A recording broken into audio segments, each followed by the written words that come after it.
Slow and steady. Slow and steady. Almost there. Oh God. Hello. It's your girl. How you guys doing? So, can I just say I'm super pumped to be back on YouTube. Like, I definitely didn't expect to be this excited about it. No offense to YouTube. Like, I'm thrilled. I'm happy to be here. I hope you guys are happy to have me. I hope you guys have been enjoying the content I've put out thus far regarding my breast augmentation. As somebody in sobriety, I've been calling it my sober surgery. I have more coming. I am just waiting on more footage from the surgery center. Once they send it to me, I can start to edit and post it. So hopefully they send it soon so I can edit it while I'm down and out. Give me something to do, get it up sooner for you guys. Thank you for being so patient. But yeah, with that being said, I have had a few people reach out and request a video of me just simply sitting here talking to you guys about what it's like to do a sober surgery. In my case, we're talking about elective surgeries here. I understand that people sadly experience things in recovery, and people, you know, that aren't in recovery as well, of just illnesses in which they need to have surgery on. Maybe it's your appendix.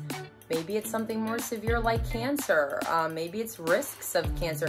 I understand. And to anybody who has surgery that is not cosmetic or that is not elective, I hear you, I'm with you, I'm so sorry, and I'm so proud of you.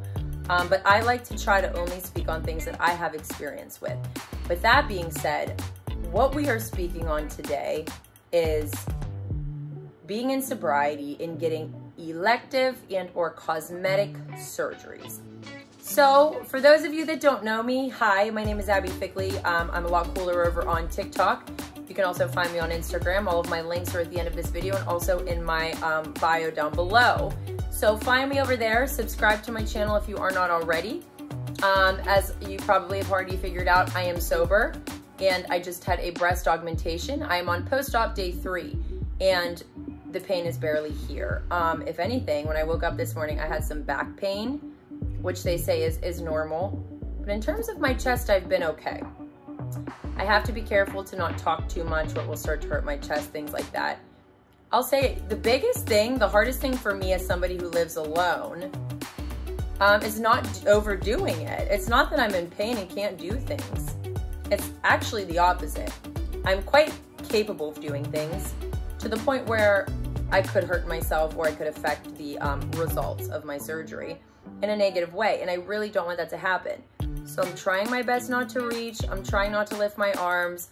I'm trying not to do much. I found the easiest thing for me when it comes to that, because I'm so bad at that, you guys. I'm the type of person that will just, I push it in every regard. I knew before I had this surgery that this was gonna be my main issue because it's just who I am. Anyway, that's all besides the point. I wanna get into the importance of this video, which is surgery and sobriety. So without further ado, let's hop right in.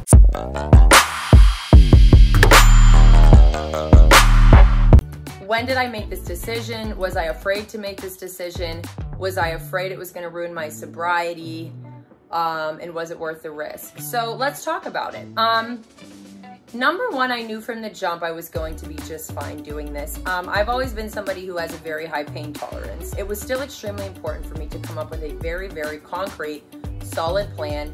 In addition to that solid plan, coming up with a backup plan as well was equally as important, right? Because the last position we want to ever be in as addicts or alcoholics is to be in some amount of excruciating pain, right? And have no solution. That can be very, very triggering to our addiction. I understand that there's a lot of people out there that have not done things that they want to do because they're afraid of risking their sobriety, and I feel so sorry to hear that. And I'm not just talking about plastic surgery. I'm not just talking about fake boobs. Somebody mentioned to me a week or two ago that they've needed like a mouth, like a teeth reconstruction type of surgery for almost 10 years now. And they have not gotten it because they are afraid they're going to wake up the beast of addiction inside. And that just seriously breaks my heart because I promise you guys there are safe ways to do this. So what did my journey look like? Well, everybody is different. There are some addicts or alcoholics in sobriety that are able to take narcotics and pain meds. They're able to take them appropriately, they're able to take them the way they are prescribed, and they're able to do so without waking up their addiction or starting a new addiction. The main way people are able to do this is by having a big support group, by remaining honest, and also by having somebody who's frequently there to not only hold them accountable, but also to hand them their medication, right? To administer it. So that is extremely important. And I will say, it's not that I don't think I would have been able to handle that. But for me, and what's best for myself, and with who I am, and what I know about myself to be true, it just wasn't worth the risk, right? So I'm gonna explain why. My drug of choice was opiates in any form, whether that be a pill from a doctor or something a little bit more dangerous from the streets. It didn't matter. As long as if it was an opiate, I wanted it, I liked it, I enjoyed it. So that was the main reason why it wasn't a good idea for me. Another main reason on why it was not a good idea for me to get prescribed the narcotics for my surgery was because I live alone. I'm a single mother. Now, my daughter's father is in her life just as much as I am. By the grace of God, he's been watching her and keeping her over there while I've been healing. Oh, here goes my anesthesia brain. What was I just saying? Because I have no clue. Oh, I live alone. So, you know, I didn't really, as much as I've had people like kind of coming in and out to help me, nobody lives here with me, right? So I technically really don't have anybody to hold me accountable, right? And so those two reasons alone were enough to just say no. So my original plan for post-op was to be prescribed muscle relaxers and an antibiotic, which most people will get after having a breast augmentation. This plan made me feel comfortable, it made me feel safe, and it didn't make me nervous. However, even with that being said, in my opinion, it is still extremely important to always have a plan B, right? So what if I had the muscle relaxers in addition to ibuprofen or what have you, and it wasn't enough? It is so important to not have yourself in a position where you're just lying there in pain, right? So we want a backup plan, right? We can't always bank on plan A working. We must have a plan B, especially us addicts and alcoholics. My plan B was to go to a Suboxone clinic and speak to a Suboxone doctor. And I explained my situation. I told him that I was having a breast augmentation and that I would be prescribed muscle relaxers, but that I, you know, wanted a backup plan just in case. So essentially what him and I discussed was that if for, you know, some wild reason the muscle relaxers just were not doing it for me and I needed that plan B, I would call him and he would send me Suboxone. So I feel like if you're in recovery, you probably understand this plan B. Now, if you're an outsider looking in, this might sound very confusing. Well, that is a controlled substance. So why would you be willing to take that but not a narcotic? What's the difference? Well, it's a very good question, and there are some major differences. The most important difference is the Suboxone films that I would have been taking, they have opiate blockers, naloxone, things inside of them. So that whenever you are taking the Suboxone films, if you were to try to take any sort of opiate, it would not affect you. Not all Suboxone has naloxone in it. The Suboxone clinic I went to, the doctor I spoke with, and what would have been my plan B would have been Suboxone films, 8 milligram. So again, this was just a discussion. So I went and saw this doctor, we had this conversation, we had things set in stone, we were ready to go. Okay, so that's my plan A and my plan B. I hope that makes sense. I hope that was clear and easily understandable for you guys. So now we can move on and talk about, well, what actually happened. So I had the surgery Tuesday, June 8th. That was 3 days ago. I ended up not going into surgery until about 2:30 p.m., which really sucked because if you've ever had surgery, you know you have to fast after midnight. So I was very hungry and thirsty by the time I was finally getting my surgery. When I woke up, the anesthesia was still so strong, and I get very emotional from anesthesia from whatever reason. So my first reaction when I woke up was, I don't even want to say sadness because I wasn't sad. I was just crying. I was just emotional. My emotion was emotional. I was a mess. I was just crying. I'm not sure why. I was not in any pain. Now, obviously, like when I'd move around, I would notice like a lot of tightness. And you'll hear that a lot with breast augmentations. You hear tightness a lot more than you hear pain. You cannot take the bra off that they put on you after surgery for a week. So that bra doesn't come off until you go back for your first checkup. And then at that point, after that checkup, you're able to shower, put a new bra on, but you're gonna wanna buy all these bras that zip up in the front. They're gonna be the best ones to put on. You really don't wanna be putting anything over your head because you don't wanna have to put your arms up in the air. That's a big no-no. So anyway, I get out of surgery. I'm still very loopy from the anesthesia. I'm crying. They send me home. So my mother drives me home. Barely remember the car ride home. Barely remember getting home. I essentially went to sleep and I slept the whole night, woke up the next morning. Let's move on to post-op day one. Post-op day one was brutal, okay? It was brutal, it was painful. The easiest way to get through it is to get yourself in an extremely comfortable position in your bed and to not move and to literally sleep the day away, okay? The less you have to be awake for, the better. You can't even sit up on your own. You cannot sit up. You need to hold on to somebody. You need somebody to pull you up. It's impossible to pull yourself up. That was number one. And you cannot use your arms at all. Like you can't push off of your arms. So day one and even a little bit leading into day two, I could not sit up on my own. If anything was next to me, like my cell phone, my charger, the remote, if it was next to me, like by my head or my shoulder to the right of me, impossible to grab. Can't reach it. All of your belongings or anything that you want to easily be able to access while you're laying down, you're gonna wanna put it near your knees so that when you're in bed, you can just grab, your arm just reaches out straight in front of you and you can grab. It is impossible to lean this arm to the right or to bring this arm over and lean it to the right. So you're gonna want all your important things, anything that you want easily accessible, you're gonna want it to be near your knees or near your thighs, okay? So that's like a really big tip I wish I would have known. So with that being said, day one, I did take the muscle relaxers. I took them twice, along with the antibiotics, along with, I did take some ibuprofen as well. This got me through, okay? It was rough, but it was tolerable. There's a reason I keep saying day one, day one, day one. And the reason for it is day one was the only day that was painful, period, point blank. Unless something gnarly happens in the next few days, yes. So I wake up day two and I'm like, totally cool. That was yesterday. I was totally cool. I was literally in barely any pain. Move on to post-op day three, which was today. My chest, absolutely no pain. Back, hurting.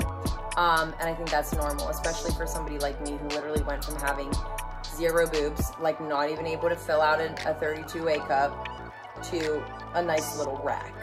So I think the back pain is normal, and the ibuprofen cured that right up. Anything I want to let you guys know is I literally took 2 of those muscle relaxers on day one and haven't taken a single muscle relaxer since. So even my original plan A, I barely used. Could I got through this entire surgery with strictly ibuprofen? No doubt, not a doubt in my mind. Could I have gotten through this surgery strictly on ibuprofen without triggering my addiction? Absolutely not a doubt in my mind. Again though, I have a high pain tolerance and every person is different. Just because that's what I say, I don't want you to go off of that and say, oh, I'm good, I don't need anything. I need you to still have a plan set in place, okay? But like, just to really give you guys an idea, I literally took those muscle relaxers day one and then I was done. One last thing I want to bring up and then we'll be done with this video. One very, very important thing, and this was a big part of the questions a lot of women were having. Women on mat who want to have surgery. So this might be somebody who is on Suboxone as a maintenance, or somebody who might be on methadone as a maintenance. Now, I don't want to speak too much on methadone. I apologize, and it's mainly because I literally have 0 experience with methadone. It's one thing I've actually never taken before, whereas I do have a lot more experience with Suboxone. And I actually asked my doctor a lot of questions regarding Suboxone. So here's the deal. If you are somebody who's on Suboxone and you want to have surgery, do not fret, do not fear. My surgeon, for one, was very familiar with Suboxone. He was very familiar with people who are on these types of medications, you know, not necessarily as a taper. In fact, when I asked him about it, it was very ironic that he told me the day before, the day we were speaking, the day before that, he had done a breast augmentation on a girl my age who was on Suboxone maintenance, which was very interesting to me. So he had experience with it. It didn't scare him. It didn't freak him out. Now, I do think it's extremely important that you go to a surgeon that is familiar with MAT programs, please, for the love of God. Sadly, there are a lot of doctors out there, not just surgeons, doctors in general, nurses, that are so unfamiliar with the disease of addiction. It's really scary. So please go to somebody who at least is a little bit familiar. They don't have to be an expert, but just as long as they're a bit familiar with it, it's gonna help you out in the long run. So how would that surgery look? Usually, and now everybody's different, but usually 9 times out of 10, how that would go is you would continue on your maintenance just as you had been, and you would use your maintenance as the painkiller. So this doesn't mean you would be prescribed any more than you already are. You would literally just continue to take your Suboxone as you normally would through your recovery, and that is what they would consider as your painkiller. They would most likely also give you muscle relaxers on top of that as well. You know, in that case, I think you would be all set. However, of course, like I said in the beginning of this video, it wouldn't hurt to discuss a plan B with your surgeon just in case. Another important thing in my opinion is to make sure your Suboxone doctor knows what you're doing. For some reason, our disease likes to tell us that we can't tell people things. Our disease likes to tell us we can't let medical professionals know what we're up to. Like, I don't know why our brains like to do that to us, but please just know whenever your head's telling you some bullshit like that, that is your disease talking and not the logical part of you. Because the logical part of you needs to be 100% honest with all medical professionals who are involved one way or another. Whether it's your surgeon who's performing the cosmetic surgery, or it's just simply your doctor who prescribes you your maintenance drug. So yeah, I think that women get nervous, they get scared, they don't know what to expect, they're afraid they're gonna get turned down by surgeons. And I just wanna let you know, when I brought it up to my doctor, he was so nonchalant about it. Like, it was so normal to him, which was so reassuring to me. So I wanna let you know, if you are on MAT, you are no different than any other person. You don't deserve surgery any less than any other person. You deserve to live your life to the fullest just as everybody else does. There's no difference between you or me or an average person who doesn't have a disease or somebody who's not on MAT. There's no difference, right? We're all human. We all deserve to be treated the same, and we all deserve to be able to live our lives to their fullest potentials. So please be rest assured that there are millions of surgeons out there who will easily and gladly and safely perform any sort of cosmetic surgery on you while you are on a maintenance. But again, you guys, I am on day 3 and I'm just using ibuprofen, and I've been good. I haven't been triggered. Everything's been great. Like I said, the hardest part for me has just been to keep it easy and not overdo it. So yeah, please, the moment you go for a consultation, spill the beans, let them know. They're not gonna judge you. And if they did judge you, why the hell would you want to go to that doctor anyways? So don't worry about it. They're not gonna judge you, I promise. As somebody who's sober, I was so nervous to tell them I was in recovery. Don't ask me why, because I really don't know why, but they could not have been nicer. They could not have been more helpful. They actually filmed the entire thing for me to share with you guys. They're on board with me on sharing the message and filling this societal gap on sober surgeries or sober elective, sober cosmetic surgeries. They were all for it. And that is so special to me, and that means so much to me. Because if I can be that little bit of a difference, or if I can be that voice that others don't want to talk about, I will gladly do that for you guys. So for anybody who had questions, anybody who was nervous, I really hope this helped. I still want to do a Q&A video, so please, if you have any questions at all, or if there's anything I did not touch on that you're curious about, please drop your questions below. You can also ask me questions over on Instagram You can also use the Q&A feature on TikTok, whatever floats your boat, whatever's easiest for you. But I hope that this video helped at least one person. Again, guys, post-op, almost day 4. I'm feeling great. I'm so glad I did it. I have no regrets. It has not affected my sobriety whatsoever. We're still going strong, and you can do it too. I promise you, you can. I am here, I am living, moving, breathing proof that you can literally do anything. And I don't want you to ever hold yourself back in this life because of your addiction. There are safe ways to do so many things as long as you have the right amount of support, the right doctors, and some honesty. You got it. You can do it. You can literally do anything you want.